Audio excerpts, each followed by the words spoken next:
So I am going to give you sort of an overview of our online EdD program, and we have had a bit of a change to the program this incoming cohort.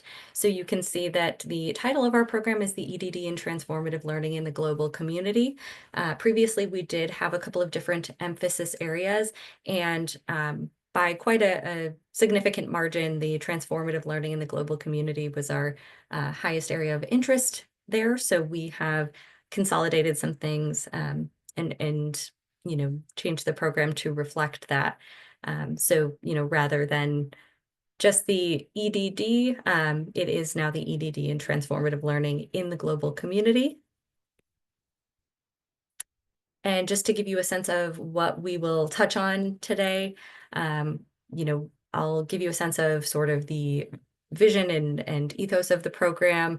We'll discuss, admissions and tuition logistics. And this is a program where students can complete a traditional dissertation, or they can opt to go the route of a digital doctoral portfolio. So I'll give you a sense of what that option entails. And again, my name is Dr. Bryn Schroeder. I'm currently the acting director. I also have been an adjunct instructor and an online curriculum developer for Webster University for a few years now. So I will be kind of giving you this overview today, but I also wanted to keep in Dr. Nicole Lee Johnson's introductory slide, since anyone who joins the program is going to be working quite closely with her. She, designed the overall kind of structure of the program and teaches several courses in the program. So she is the long-term EdD director, the associate professor, and she has a background in teaching English as a second or other language. And you can see some of her research interests here as well. She has a pretty extensive profile on ResearchGate if anyone is sort of interested in learning a little bit more about the work that she does. And her research interests are also informed, not only by her scholarly interests and things like that, but by her experience as a first-generation immigrant in the United States. So I wanted to leave that in there for everyone to have a sense of, who the director of the program is. And I'll jump forward here. So in terms of our program and who it's intended for, really we have had students with a variety of different professional backgrounds. So we're really designed for scholar practitioners, folks who might want to pursue careers in leadership or as faculty members in higher education, leaders in schools, government agencies, nonprofits. We've had some folks in corporate workplaces leading education and professional development as well. So we've had folks from a variety of different backgrounds. And the program is designed such that it can be completed in 3 years. So that depends, of course, on each student's kind of unique game plan for their dissertation or doctoral portfolio. So many folks do complete the program in 3 years. Some folks do end up taking a bit of additional extra time towards the end after they complete the curriculum to go ahead and complete their research. It's a total of 40 credits, and again, it's all online. So really designed for, we have a lot of people who are working full-time and completing their degree. And we've had several of those folks do it in 3 years. Some do it in a little bit longer. In terms of some of the features that characterize Webster's EdD program, it's very much guided by equity-centered transformative leadership principles. And we've been fortunate to have students from different parts of the world and faculty from different parts of the world, and that is also reflected in the curriculum. And that's sort of a feature of Webster University more broadly as well, that global citizenship piece.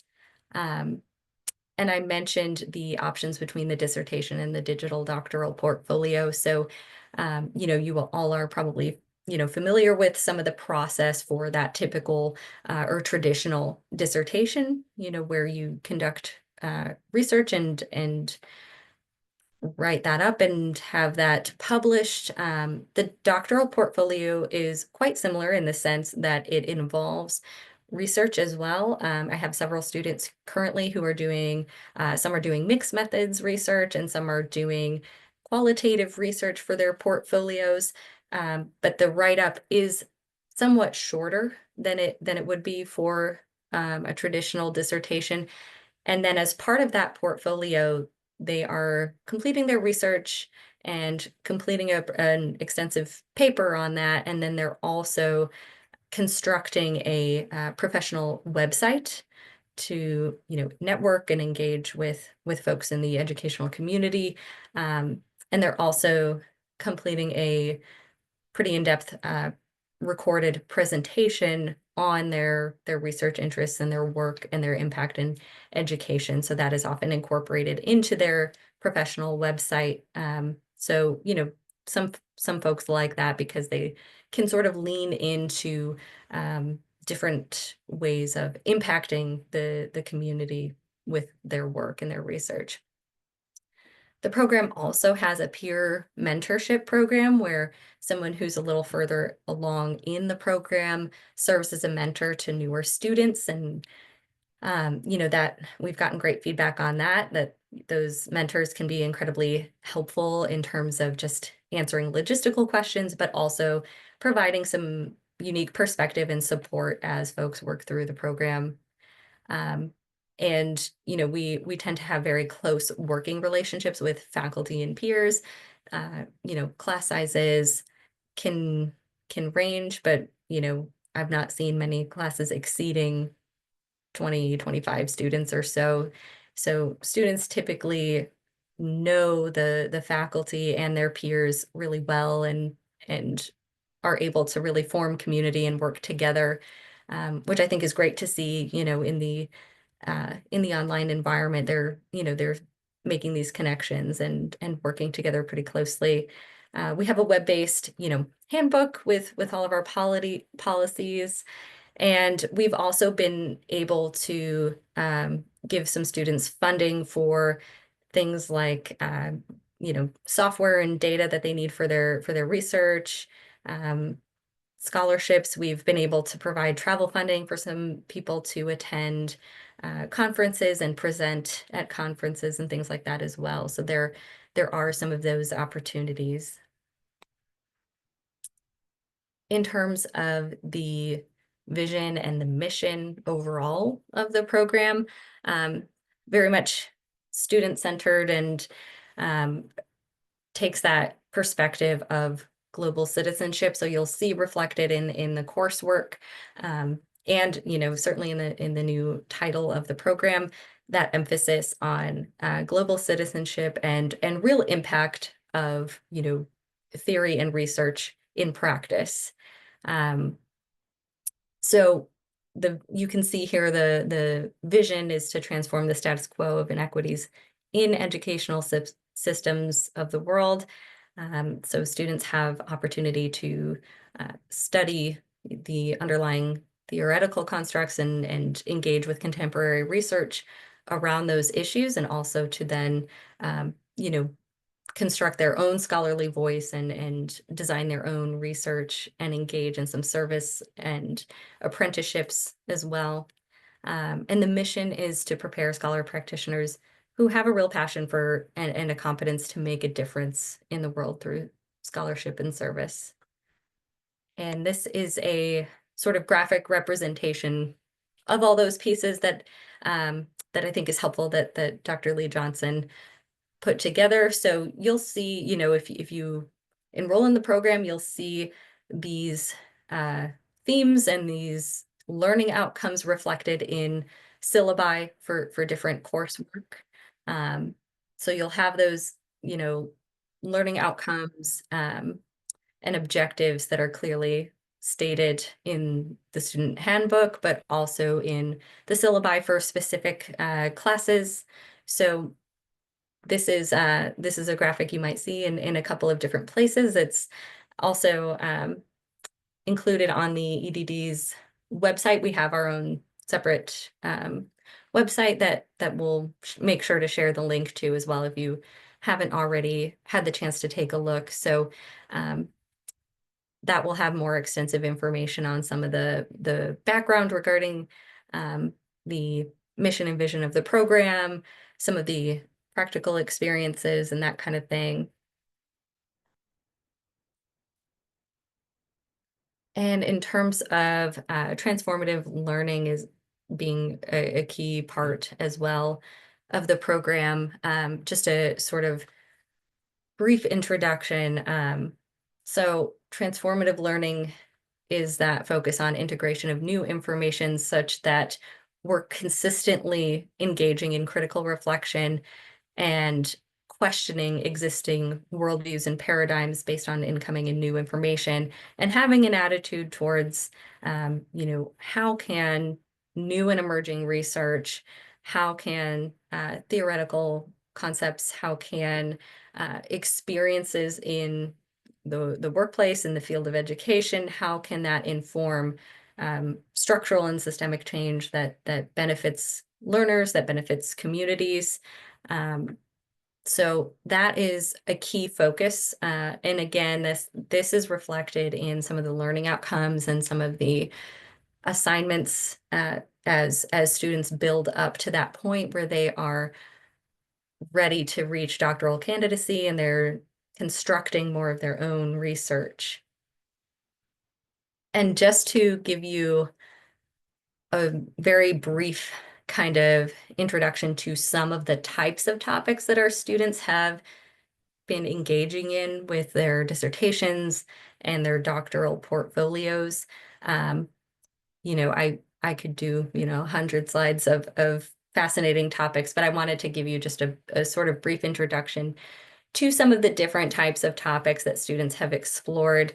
Like I said, we've been, fortunate to have students from varied professional backgrounds and exploring a lot of different fascinating things. So you'll see, you know, some folks really focused on technology and digital transformations in education. The focus on equity and transformative learning. So these are just a few different examples. And I mentioned the doctoral portfolios earlier. We will have a couple students who are joining us here today to share a little bit about, their experience with the doctoral portfolios. This is something that students complete in that final year. And they are incorporating those digital representations, again, that professional website.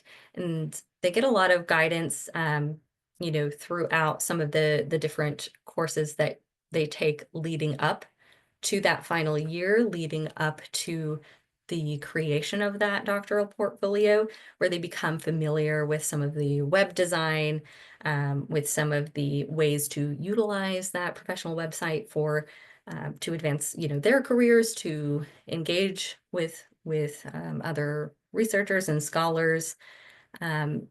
And so this is something that some graduates have presented as part of interviews for different professional roles, faculty positions, leadership positions. And it's a way that students are able to, engage in additional networking and have sort of a wide impact with the work that they are doing. So this is a relatively new option in the program, and one that we have gotten positive feedback about. So for folks who, want to go this route, as opposed to the traditional dissertation, again, they have a lot of mentorship, the peer mentorship, the faculty mentorship, and opportunities to start thinking about how they want to build this portfolio and what they really want their scholarly identity to be and how they want to incorporate that into their research and their portfolio. And just some of the, examples of career prospects that our students have pursued. So we've had several folks pursue higher education careers, higher education administration, and/or faculty members. We have several K through 12 educators and leaders who have advanced their careers, and opened up doors to promotions and pay raises and things like that by continuing their education. We've also had some nonprofit organization leaders, and we've had some folks, in corporate workplaces too. I mentioned that oversee continuing education and those kinds of things.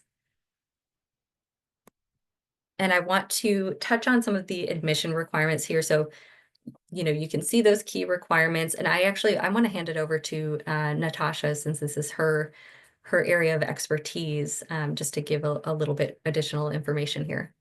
Awesome. Thank you, Bryn. All right. So again, I'm Natasha, and I work with the admissions office for Webster University. I've been with Webster for about 3 years, almost 3 years now, and I've been working with this program ever since I started. So I really do love working with everyone who wants to come into this program. So admission requirements include undergraduate and graduate transcripts with degree confers. They do need to be official transcripts, meaning that they need to come from the school directly. If you have been a part of Webster before, if you're an alum, whether that's undergraduate or graduate studies, we have those records. If you attended graduate studies with us and have already provided undergraduate transcripts, then there's really no need for you to go forward with that process. I would just double check, send an email to me, be like, hey, do we have your transcripts? And then I'll get back to you and let you know that your application is good to go there. With that being said, your graduate coursework does have to be a cumulative GPA of 3.0 or higher. And then we need 3 letters of recommendation. The letters of recommendation need to be professional, no family, no friends. It could be previous instructors, coworkers, leaders in your work area. So we do read those. I do read those just to make sure that everyone is good to go. And with the letters of recommendation, when you start your application, it will provide you an option to add those individuals in the application. And then a link is sent out through our system to those individuals through email. There's a link that they will click, and then they fill out the letters of recommendation portion. And then it lets me know who has finished it and who hasn't finished it. For anyone who hasn't finished it, I send email reminders through our system. So if there's an issue there, such as email, please make sure you have the email correct. I do get some emails that they get bounced back to me saying this email isn't correct, and it's a basic, like, you're just missing 1 letter. If that's the case, please reach out to me, just so we know that the information is getting out to those individuals, so that way you can get your application completed in a timely manner. Okay. Your application fee is $125 for alum. It is waived, as well as for faculty, staff, and students. For everyone joining us today, if you reach out to me and ask to have it waived, I will go ahead and do that this week. So please reach out, and if you've already done it, we will probably get you a refund, okay? And then once you have all your application items completed, then we're going into the interview process. That means your letters of recommendations are good, your GPA, your transcripts, all official transcripts are sent to us. We have them. The written interview portion is something new that we are starting, just to be more efficient in the process. and making sure that we are reaching everyone in a timely manner, because everyone is in different areas of the country and possibly the state. So it's, or not state, the world. And it's just an easier process. And it's a lot of fun to read them. We did one last year. It was a lot of fun to read. The interview process is basically just you explaining who you are, why you want to join the program, what your interest and background is, and how you are going to contribute in the doctoral program as far as like your dissertation or project that you want to pursue. All right. And then, yes, the application deadline is July 1st. So please make sure you have the application, all items completed by then. End of the day, which is like 5 o'clock, end of the day on July 1st. After that, the next start term will be next year. One of the cool things that we've started this year is that we used to do every even year. 2025 is a very special year because this is the first time we got approved to do an odd year. So everyone who is doing this, congratulations, and we are so proud to have you. I am going to provide links in our chat. There we have our EdD website that was mentioned before, and I'm going to provide that in the chat. And then please explore it. It's a lot of fun. It's something that Dr. Lee created herself and something that she's passionate about. So it's definitely worth a look. We have an FAQ page. It provides a lot of questions. Sorry, it provides a lot of answers to many questions as far as the admission process goes that I get a lot of questions for, which is fine. But it's fun to explore the website anyway. And then also in the chat, I'm going to provide my office number and my text number, and then my email address. And then if you have any questions, I have a link for a book time with me. And it could be a 15-30 minute session of just answering your questions through a phone call. All right, I'm going to go ahead and do that, and then I'm going to take it back to Bryn. Thank you. Thank you so much, Natasha, for covering all the details on that. So we'll jump ahead here just to give you a preview of what coursework would look like and the breakdown of that. So here's how we tend to structure things, and then advancement to candidacy occurs, that third year after completing the core curriculum. And by that point of advancing to candidacy, students will have completed a comprehensive exam in that EDOC 7902 course, and pass that exam and demonstrated a solid understanding of the coursework and the curriculum prior. And they will have also been thinking about whether they want to go the dissertation route or the doctoral portfolio route. So they would propose a topic and a design for their dissertation research, or for their doctoral portfolio, and get that approved and go ahead and advance. And that third year, again, many people do complete the entirety of their degree in that 3-year period. If they do need a little bit of additional time, they would then, register for an additional credit for the completion of that research. And if you're someone who likes to have things kind of blocked out and visualized in this way, I know I am. Here's another kind of representation of that. And you can see the graduate catalog for the full program requirements. We can provide that link as well. And it's also linked from the EdD website that we'll be sharing a link to. So in terms of tuition, here's the breakdown. Again, this is dependent upon successful completion of the dissertation or that doctoral portfolio. And as you're going through the application process and the admissions process, Natasha is an incredibly helpful resource for things like this, and financial aid. Their office has been really helpful for students in the past as well, answering a lot of questions and things like that. And you can see just some comparisons that Dr. Lee Johnson put together for other comparable universities that offer an EdD program on a similar timeline. And in terms of possible, incentives and career advancement and things like that, we have seen that some school districts may offer a pay bump for holders of a doctoral degree. And some school districts may also offer tuition reimbursement or scholarship for pursuing an EdD.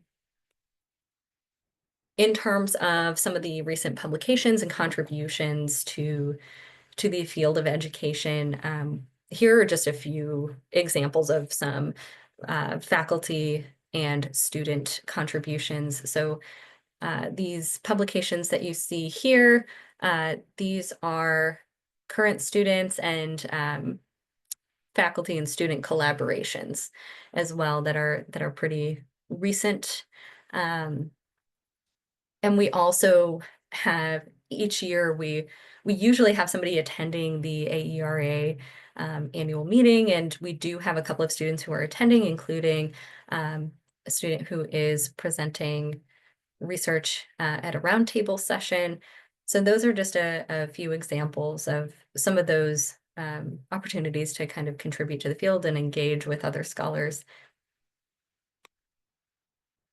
We also, Webster University as a whole and the School of Education in particular, we, have a lot of international students, and the online format of the program is, suitable for folks in various, parts of the country, various parts of the world. So we do have, there is also a web page with some guidelines for international applicants as well. So we can, that is, linked here, but we can also include that in the chat for anyone who is interested.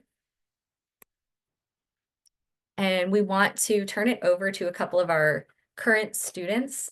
So I'll briefly just introduce them and allow them to speak to, briefly speak to a couple of these questions that you see up on the screen. So we have a couple of folks who agreed to join us today. I am trying to see where everybody is. I see Sarah, you are right front and center on my screen. So I'll just, if you want to give a little wave so folks can see where you're at. Sarah Vernier is a kindergarten teacher and a lead district mentor. She is going the DDP route, the digital doctoral portfolio. So you can see the title of her DDP here, advocating for trauma-informed instructional strategies for engaging homeless students in urban K-12 schools. And then we also have, I believe I saw Andrea on the call. Andrea Jackson is an adjunct professor and a business owner as well, who is going the dissertation route. So you can see the title of her dissertation here, Between the Chalkboard and the Closet, Navigating Surveillance, Expectations, and Resistance in K-12 Public Schools. And we also have Joe Clay, who is an elementary school assistant principal, also going the doctoral portfolio route, a grounded theorizing of learning opportunities afforded to third graders who read below grade level. So thank you for joining us again. I want to, again, Sarah, I see you right front and center on my screen, so I'll turn it over to you first just to speak for a couple minutes on your experience in the program and the questions you see here up on the screen. All right, good morning. So just, I guess I'll jump into the questions. Why did I choose Webster? When I got this brilliant idea to go back to school, I was looking for something that had an online program, but also, I'm in Belleville, Illinois, but I work in St. Louis. So I wanted something that was not too far from where I'm located. So I found that Webster, when I was looking, had a lot of flexibility, but also like a really structured timeline for completion, as Bryn showed you earlier. I knew exactly what courses I was taking when, and I wanted to complete it in that 3-year time frame. I am using a tuition reimbursement program through my district, and so I also had a limited list to look through, but Webster was on that list and it met my personal needs. Like I'm a kindergarten teacher, and then I have 2 of my own kids at home that keep me busy after school. My research, so my DDP is advocating for trauma-informed instructional strategies for engaging homeless students in the urban K-12 setting. So that research interest I had when I began the program, but throughout this program, I've been able to refine it and make it fit better to the needs. It's my school that I'm at right now is located near a shelter. So many of our students are affected by homelessness. And it was something I was seeing and having a lot of conversations with our social worker about, but nothing was happening. So that is where that came from. One of the most meaningful experiences, though, I had with Webster was when we have the summer field experience opportunity. So through that, I was able to volunteer with the shelter and speak directly with families about what their needs really are. So that gave me a lot of valuable insight and really changed the route I was going with my research, and is what led me to my DDP topic being finalized as what it is. My research is qualitative research, and I've got the paper part done, just working on that, refining my website right now. As Bryn mentioned, the very first course, they help you set up your website. So it's something I've been able to add to each time. So it's not like you're starting fresh every course. So I really liked that about the program. It builds on each time, each course you take.